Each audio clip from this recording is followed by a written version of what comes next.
Здравейте отново! Днес започваме една нова рубрика или както сега модерно да се казва, нов подкаст. Новия подкаст ще окръстя може би майсторе. Както казва баща ми, викам ти майсторе, защото не ти знам името. Ако ти го знаех обаче, нямаше ти викам майсторе. Но не всичко зависи от майстора понякога. Това, което имаме като стока, като продукт, какъвто и майстор да дойде, не може да го оправи. Днес имам тук няколко вида слушалки, които съм ги купувал през времето.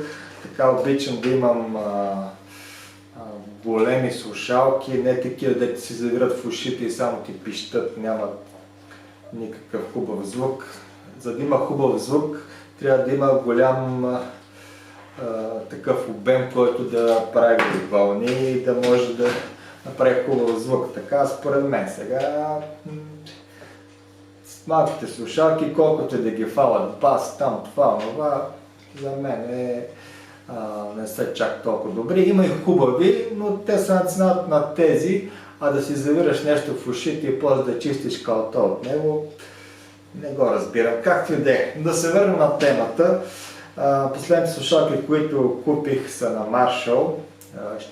Ще сложа долу линк в описанието на всички продукти, откъде съм ги купил и какъв точно модел са. Този Marshall мисля, че беше 2, но последните, вече там е трета година, може би, или четвърта, но това, което забелязваме, ето това. Почна да му се бели тази кожичка. Тук отвътре вече съм я обелил, защото ми остават черни неща по ушите и по лицето. И така, като съм я обелил, горе-долу приемливо става, но вече започна и тук по края да има такива вече белищи си части, което означава, че дори да си купите някакъв реномиран скъп продукт, не сте застраховани от такива дребни ремонти, затова съм го нарекал майстори, ще се прави на майстор. Хубавото при скъпите такива слушалки е, че има такава възможност да се свали, да се сложи ново такова наушниче. И това също може да се смени, но това е свързано с тук, понеже има кабел, трябва да се развали цялата тази слушалка, да се отвие, да се разпои и запои наново, което ще покажем след малко.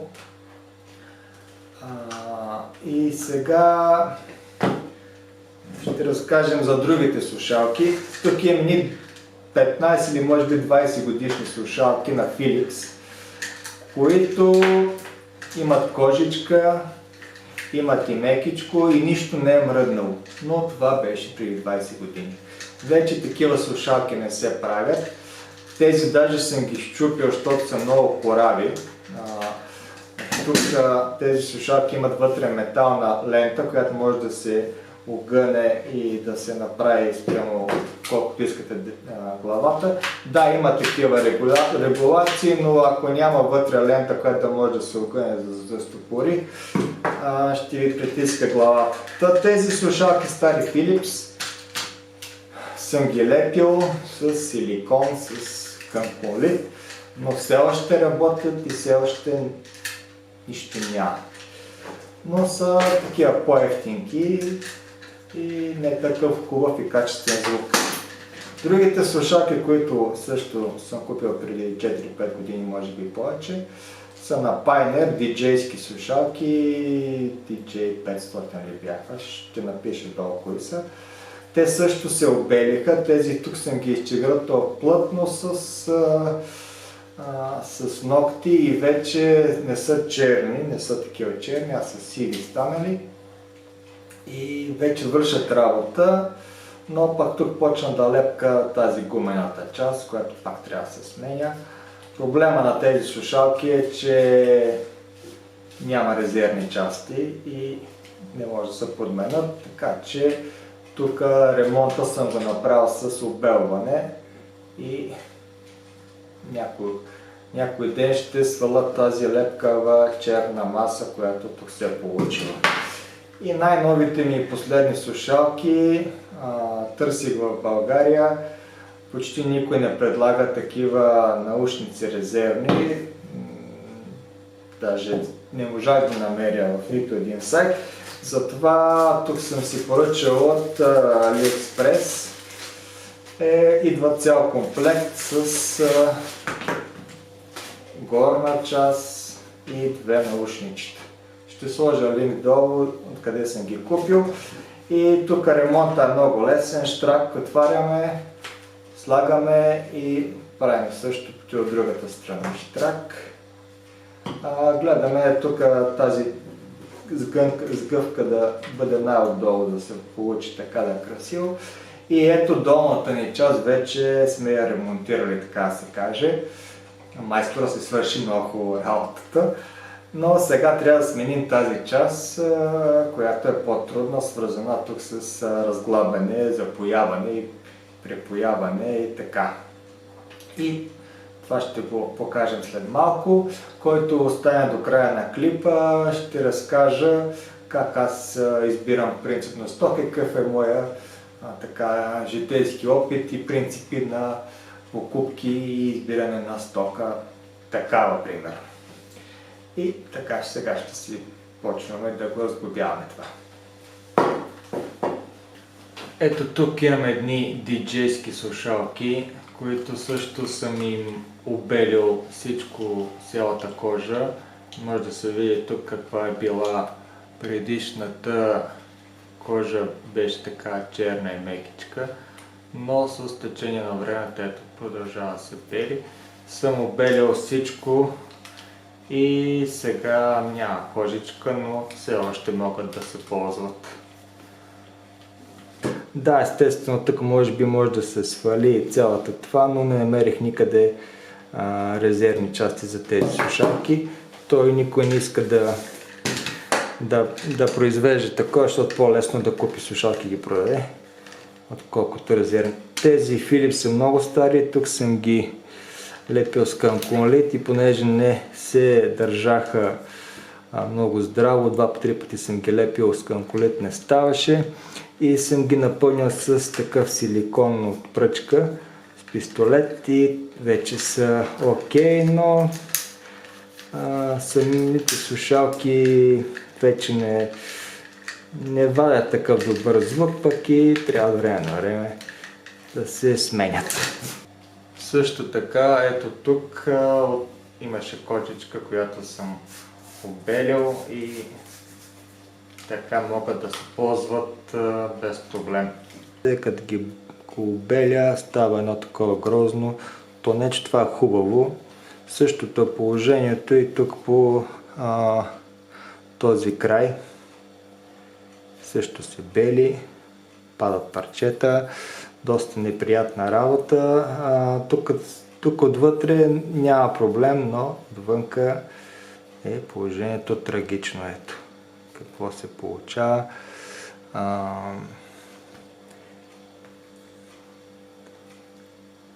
Бели са цялата такава част. И новите са си много хубави, въпреки че са китайски, изглеждат прилично. Да, може би малко по-тънки са, но няма за толкова пари, няма да правим проблем. Слагаме новата и вече е нова. Ето нова, стара и ще започнем да разглобяваме, обаче трябва да развиеме тук тези 4 винчета, да разпоим този кабел, да откачим тук цялата тази част, да свалим това и да наденем другото и така ще направим един бърз ремонт. И новите са си много хубави, въпреки че са китайски, изглеждат прилично. Да, може би малко по-тънки са, но няма за толкова пари няма да правим проблем. Слагаме новата и вече е нова. Ето нова, стара и ще започнем да разглобяваме. Обаче трябва да развиеме тук тези 4 винчета, да разпоим този кабел, да откачим тук цялата тази част, да свалим това и да наденем другото и така ще направим един бърз ремонт. Разглобяваме слушалките, сваляме тези наушници, които вече не са ни нужни и тук трябва да развиеме тези винчета.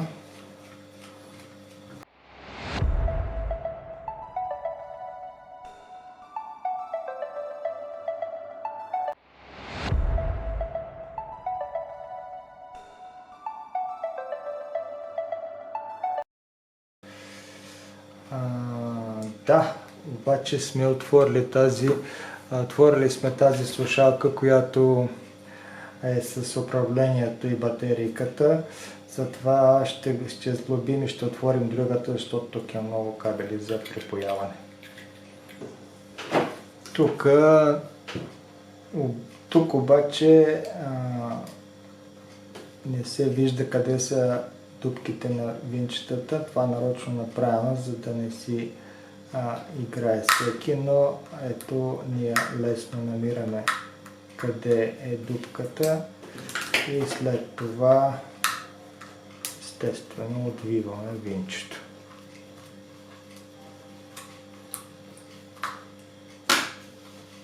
Това е направено с цел първо да има етикет и след това да, ако някой го е развивал, да се личи къде е. Ще намерим следващата дупка. С леко натискане ще видим къде е това. И така отвиваме всичките 4.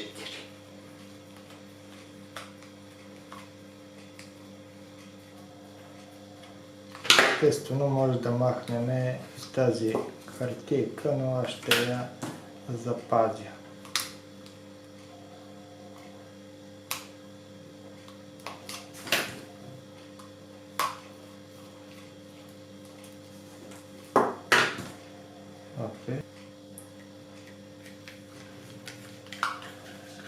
Тук ще трябва да разпоиме само тези няколко жици. Тази тук част се разглобява трудно, трябва да имаме някакво такова битче, което да избием този нит от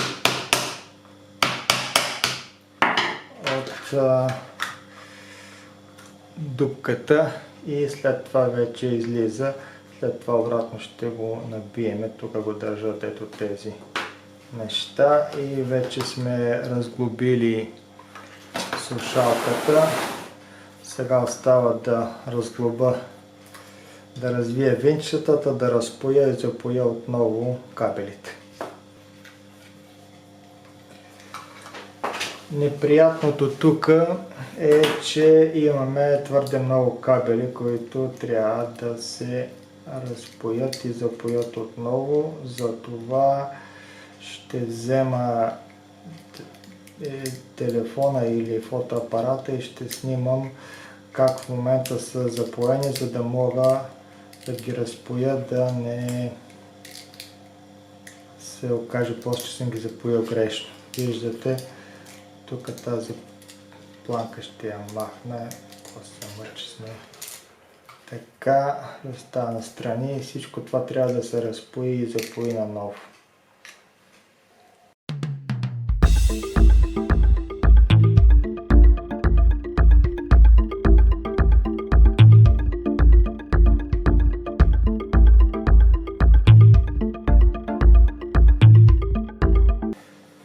След като ги разпоихме и 3/12 сложната част да го извадим през тази малка дупка. Изхлузваме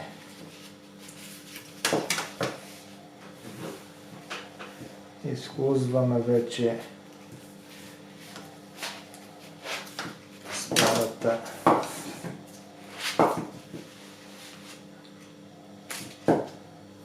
така. Запомняме лев тук и гледаме, това няма надписи китайското, така че може да го сложим и така и обратно. Но да видим как е добре. Ще вкараме тук, може би ще стане малко по-трудно. Да видим как минава, добре. Сега ще трябва да вкараме тук тези жички и след това да наденем и останалото. Няма да е лесно така че ще прекарам първо едно въженце и ще изтегля натам нещата. Взимам едно въженце и ще го прекараме до другия край.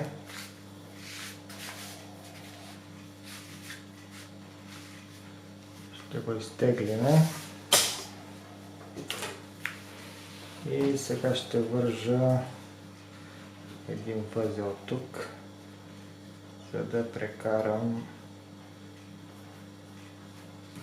тези жички, без да ги повреда. След това ще отрежем този възел. Сега леко ще прегънем и ще изтеглим. Така, сега е по-лесно. Важно да оцелим посоката. Издъпваме и набутваме така лека по лека. Внимателно ще го караме.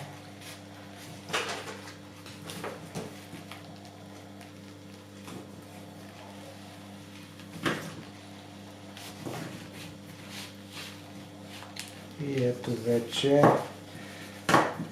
се появи от тук.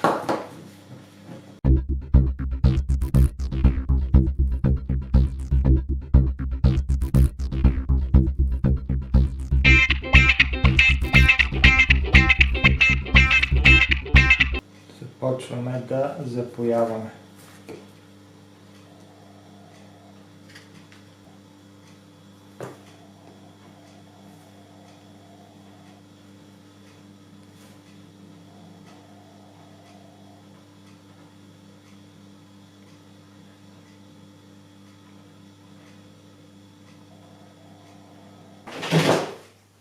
След като ги сглобихме, е време да проверим дали все пак работят. Включваме ги. Някъде трябваше да има индикатор. Някъде светеше. Сега ще видим къде.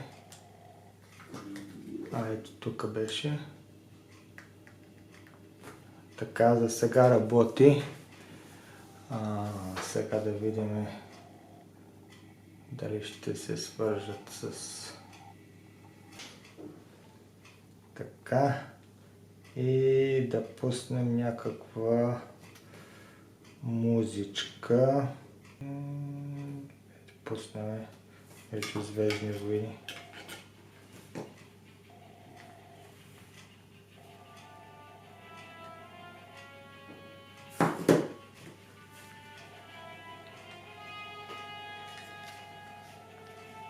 Идеално, свират и двете.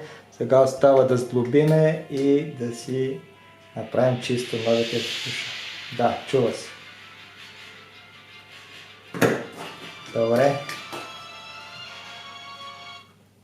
И сега остава само да сглобиме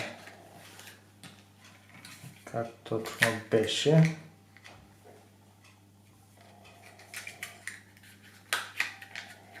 Може би така. Да. Съвпаднаха дупките. Завиваме.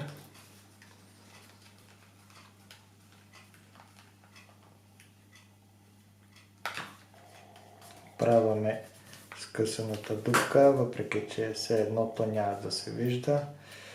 И слагаме винчетата в останалите дупчици.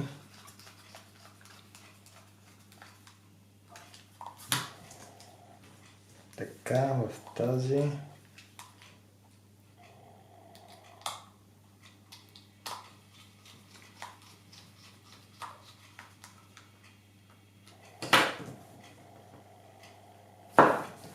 Може би трябваше да изключа. Че.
И поставяме и последното наушниче и вече имаме готови работещи слушалки, които са използваеми.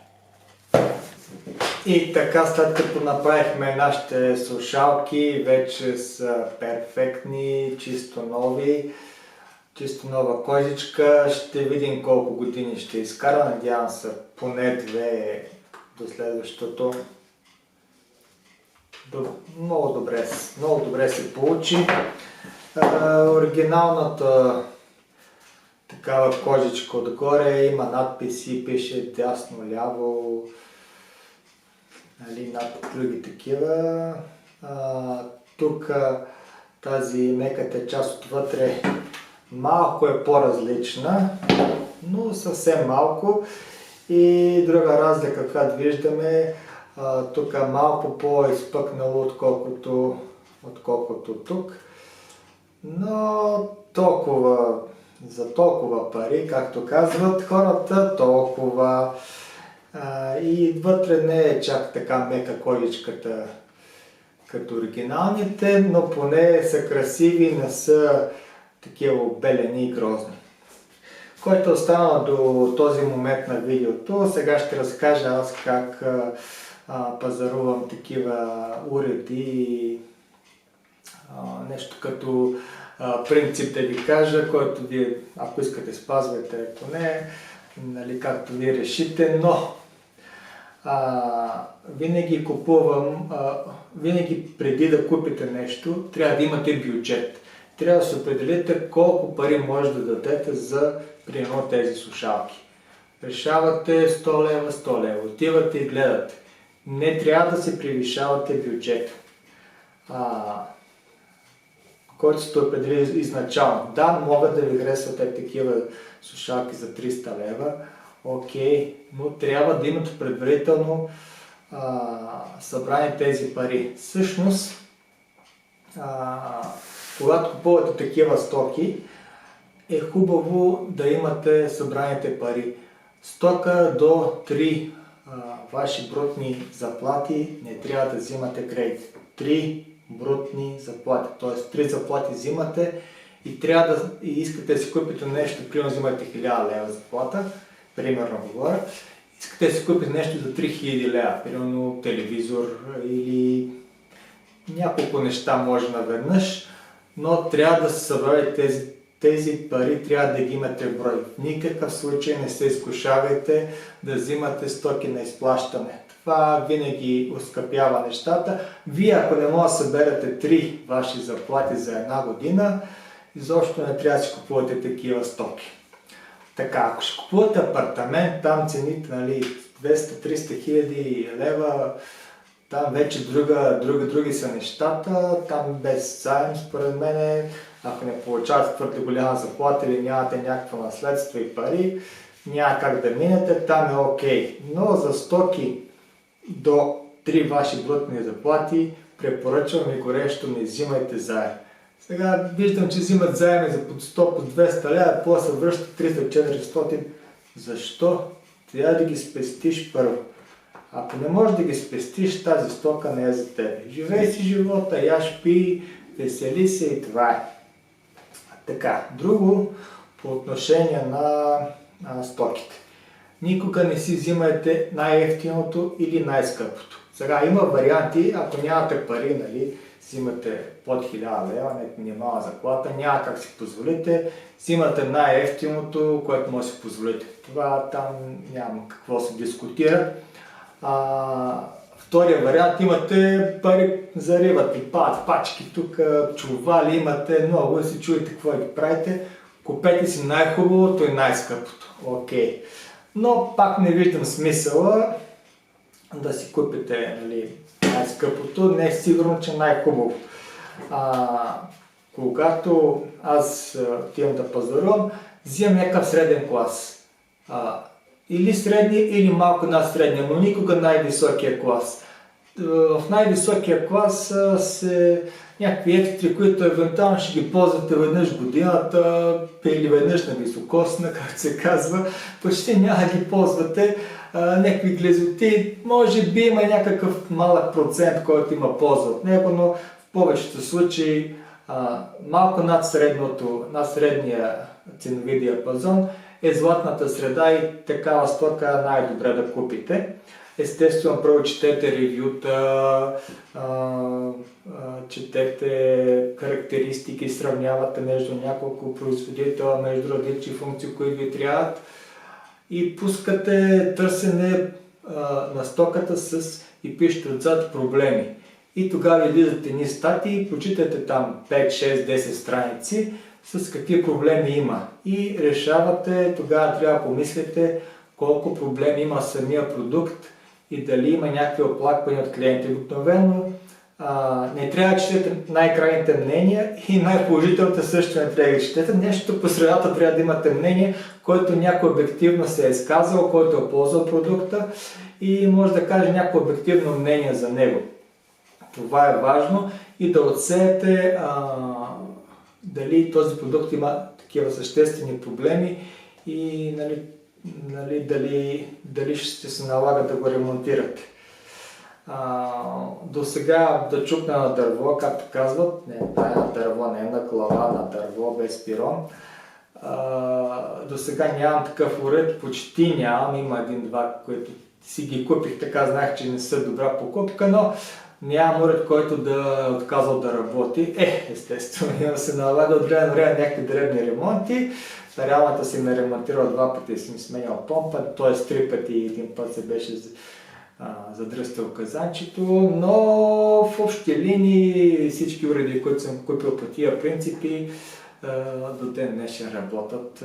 Реалната вече 26 години работи без проблем. Така, това е днешния епизод Майсторе. Видяхте как се поправят, как се сменят тези неща на слушалките. Ако има някой, който намери оригинални, може да ми пише долу в коментарите къде се намират, да си купа оригинални и да си ги сменя. Аз не намерих, както казах, ще пусна линкове към това, което съм купил и ви пожелавам весели празници, защото сега клипа го снимам преди Коледа, не знам кога ще го пусна, но всичко най-добро, весели празници, живи и здрави до година, пишете коментари, лайквайте, който не се е абонирал долу за камбанката да чукне, палци, чао!